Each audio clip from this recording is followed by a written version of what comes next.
ফাতেমার নামের বিচার। বিষ্ণুই বললেন, ও হাসান, আমার মেয়ে ফাতেমার আবার কি বিচার, কি অপরাধ আমার ফাতেমার? নেয়ার আগে একটা বিচার করে দেন। বিচার, আপনি তো আহকামুল হাকিমিন, সব চাইতে বড় বিচারকের সব চাইতে বড় নবী, ইনসাফ ওয়ালা নবী। আপনার কাছে বিচার দিয়ে কেউ কোনোদিন বিচারে ঠকে নাই, ঠিক কি না? আপনি একটা বিচার করেন। বিষ্ণুই বললেন, কিসের বিচার? হাসান বলে, নানাজি, আপনার মেয়ের নামের বিচার, ফাতেমার নামের বিচার।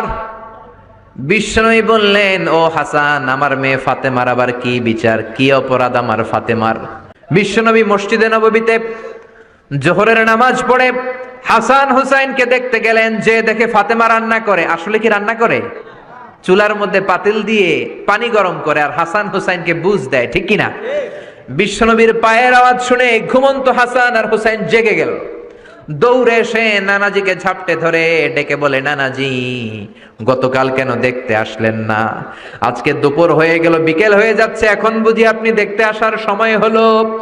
বিশ্বনবী বললেন, হাসান হুসাইন, এই তো এইমাত্র জোহরের নামাজ পড়ে আসলাম, তোমাদের খোঁজ খবর নিতে এসেছি। হাসান আর হুসাইন বলল, কি খোঁজ খবর নিবেন? খোঁজ খবর নেওয়ার আগে একটা বিচার করে দেন। বিচার, আপনি তো আহকামুল হাকিমিন, সব চাইতে বড় বিচারকের সব চাইতে বড় নবী, ইনসাফ ওয়ালা নবী। আপনার কাছে বিচার দিয়ে কেউ কোনোদিন বিচারে ঠকে নাই, ঠিক কি না? আপনি একটা বিচার করেন। বিষ্ণুই বললেন, কিসের বিচার?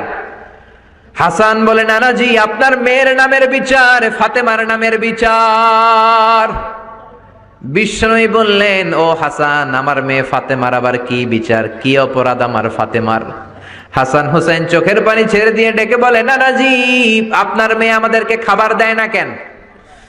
খাবার দেয় না কেন বিচার দিলাম। গতকাল সারাদিন বলেছে রাত্রিবেলা খাবার দিবে, রাতে খাবার দেয় নাই।